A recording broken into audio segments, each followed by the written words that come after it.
Hello everyone, welcome back to my channel. कैसे हो आप सभी? आई एम श्योर कि आप सभी लोग ठीक होंगे।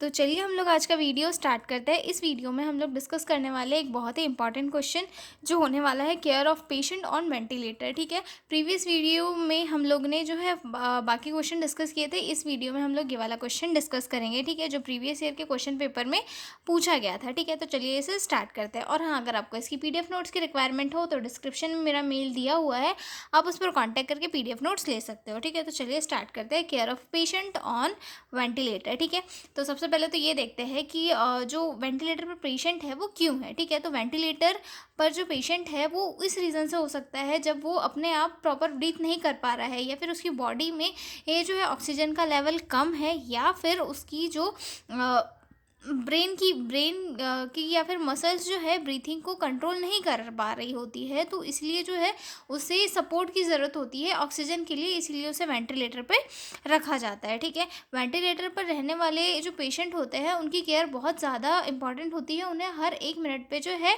मॉनिटरिंग की ज़रूरत होती है। ठीक है, उनका एयरवे जो होता है वो एक ट्यूब के थ्रू कनेक्ट होता है, जिससे कि उन्हें ऑक्सीजन मिलती है। वो उनका जो है कफिंग या फिर उनका जो कफ है वो अपने आप से खुद से क्लियर नहीं कर पाते हैं, उसे सक्शन के थ्रू क्लियर करना होता है, इसलिए मॉनिटरिंग ज़रूरी होती है। ठीक है, इन्फेक्शन का रिस्क भी होता है, क्योंकि अगर आप देख लो ये ब्रीथिंग करने के लिए अगर उसे ट्यूब की ज़रूरत पड़ रही है तो हो सकता है वहाँ पर इन्फेक्शन के चांसेस ज़्यादा हो।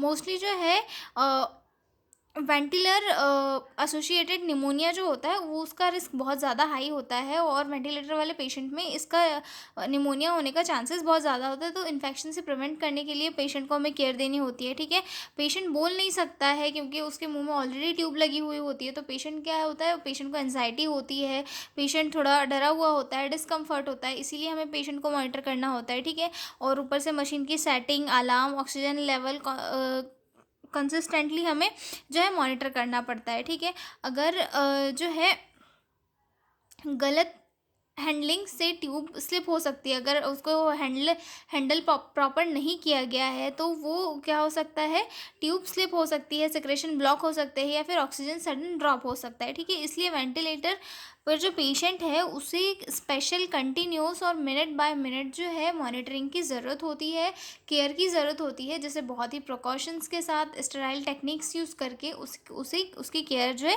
की जाती है। ठीक है, अब इंट्रोडक्शन से देखते हैं। Ventilator is a machine that help a patient to breathe when they are unable to breathe on their own. Ventilator क्या है, एक मशीन है जो पेशेंट को हेल्प करती है ब्रीथ करने में। कब? जब वो अपने आप से प्रॉपरली ब्रीथ नहीं कर पा रहा है। ठीक है, used in ICU during surgery, respiratory failure, head injury, ETC। और इसे मोस्टली कब यूज़ किया जाता है? सर्जरी के दौरान यूज़ किया जाता है, रेस्पिरेटरी फेलियर के दौरान यूज़ किया जाता है, और हेड इंजरी या फिर कोमा वगैरह है जहाँ पर पेशेंट मतलब बहुत ही सीवियर कंडीशन में है, तब जो है पेशेंट को वेंटिलेटर पर रखा जाता है ताकि उसकी जो ऑक्सीजन की रिक्वायरमेंट है वो कंप्लीट हो सके। ठीक है, nursing care is important because the patient is fully और partially dependent on the ventilator.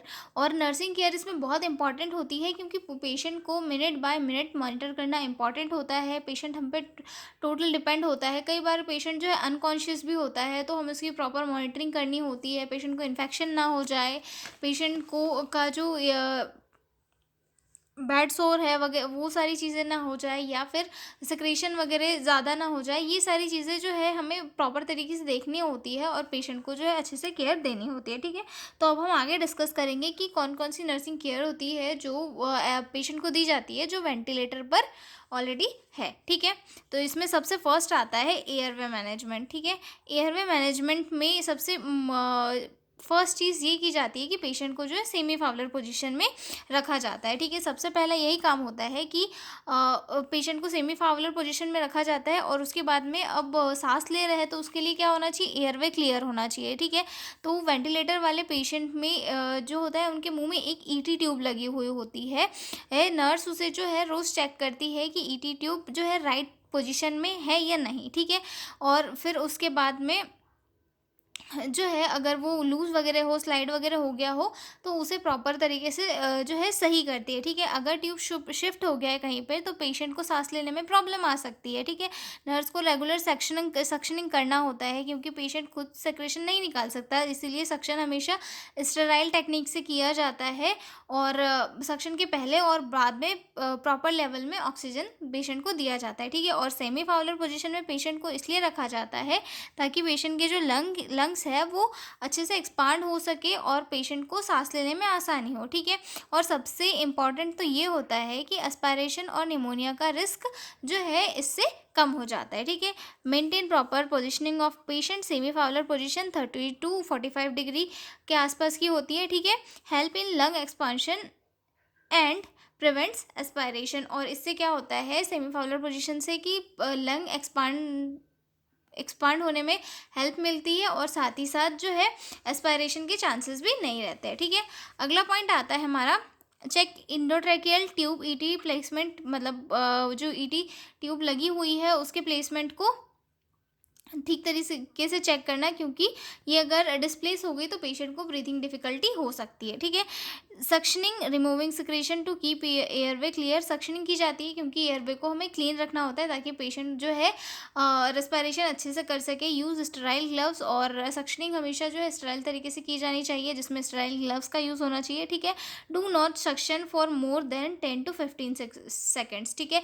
और सक्शनिंग जो है 10 से 15 सेकेंड से ज़्यादा देर तक कभी भी नहीं की जानी चाहिए, ठीक है। Provide oxygen before and after. और सक्शनिंग के पहले और बाद में हमेशा पेशेंट को ऑक्सीजन प्रोवाइड की जानी चाहिए, ओके। अगला पॉइंट आता है हमारा वेंटिलेटर मॉनिटरिंग। वेंटिलेटर मॉनिटरिंग, अब पेशेंट तो है, अब हमें उसके साथ साथ में जो है वेंटिलेटर को भी मॉनिटर करना होता है, ओके।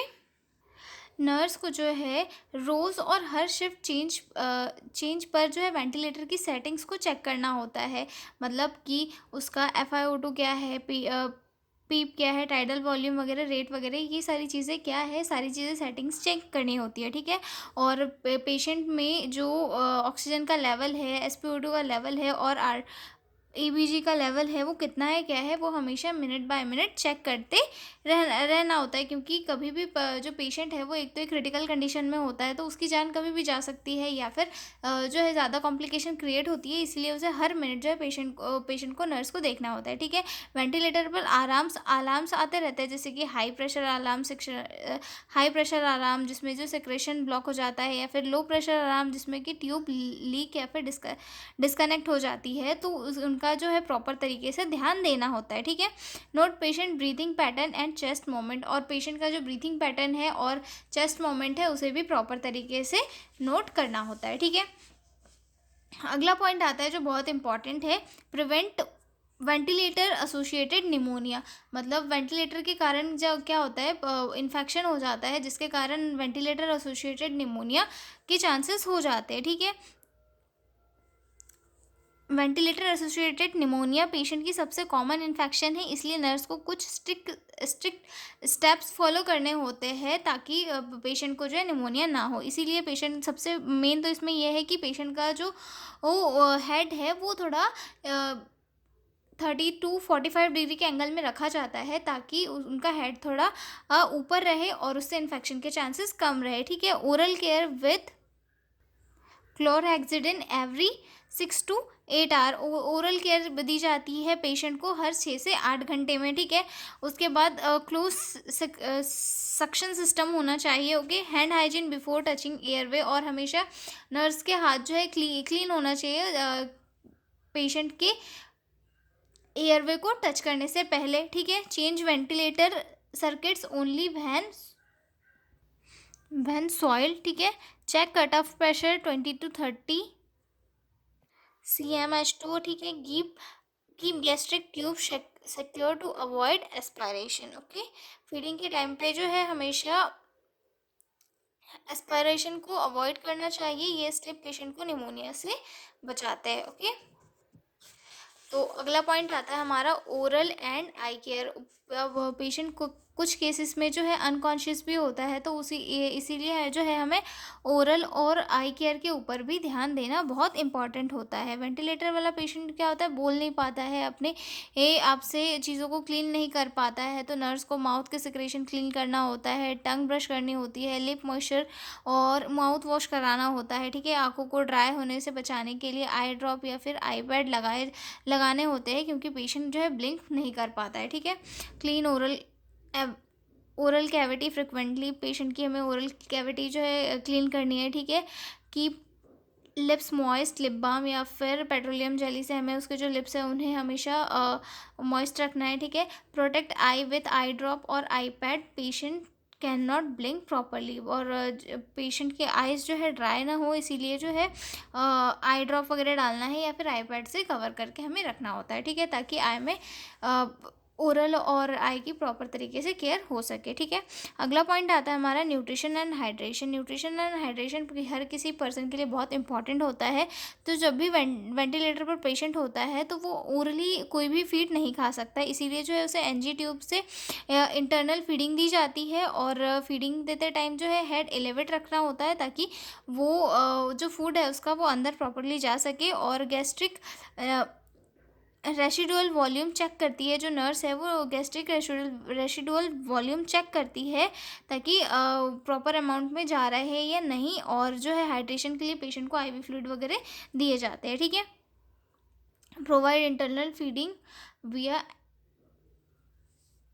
एनजी ट्यूब और फिर या फिर ओजी ट्यूब के थ्रू भी जो पेशेंट को दिए जाते हैं, ठीक है। या और फिर बावल साउंड चेक किए जाते हैं, ओके।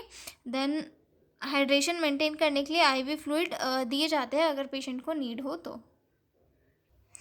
पेशेंट की स्किन केयर और पोजीशनिंग भी बहुत इंपॉर्टेंट होती है।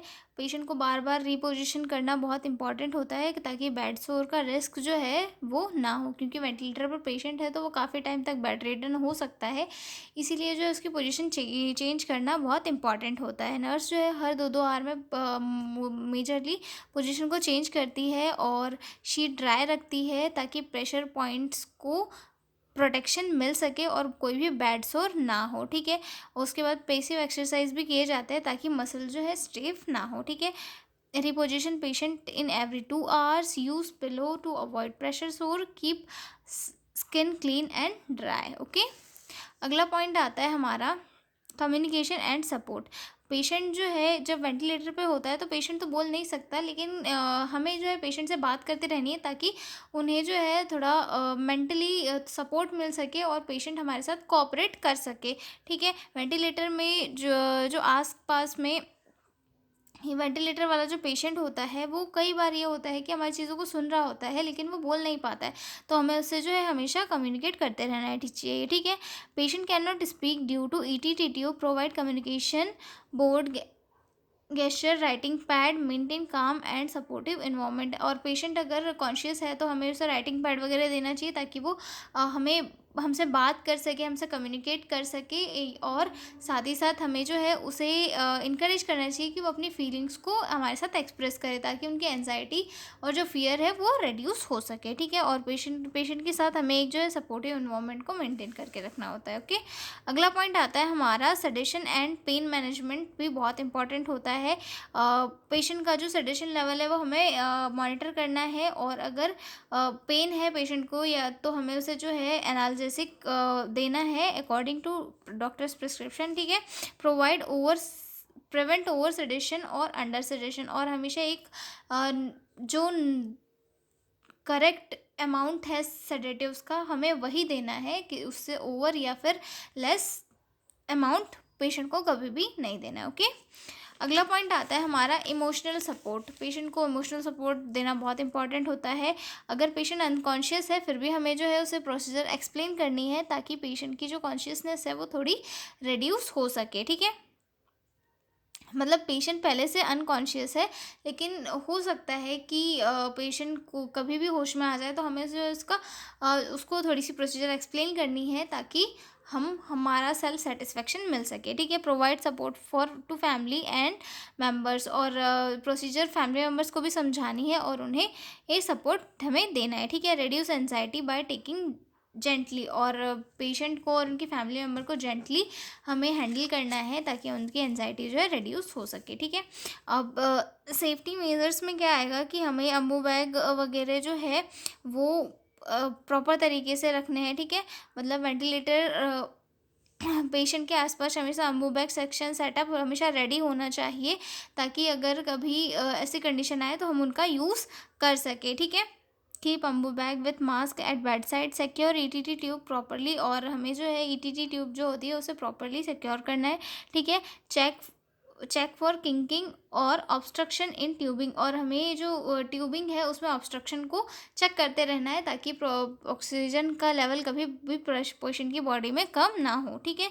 मेंटेन स्टेराइल हैंडलिंग ऑलवेज, और स्टेराइल हैंडलिंग ऑलवेज हमें मेंटेन करके रखनी है, मतलब स्टेराइल तरीके से ही हर चीज़ को हैंडल करते हुए हमें चलना है, ठीक है। तो ये क्वेश्चन हम हो गया हमारा complete, care of patient on ventilator. तो मिलते हैं अगले वीडियो में एक नए क्वेश्चन के साथ। अगर पीडीएफ नोट्स चाहिए हो तो डिस्क्रिप्शन में मेल दिया हुआ है, उस पर कांटेक्ट करके पीडीएफ नोट्स ले सकते हो। तो मिलते हैं अगले वीडियो में, तब तक के लिए बाय बाय।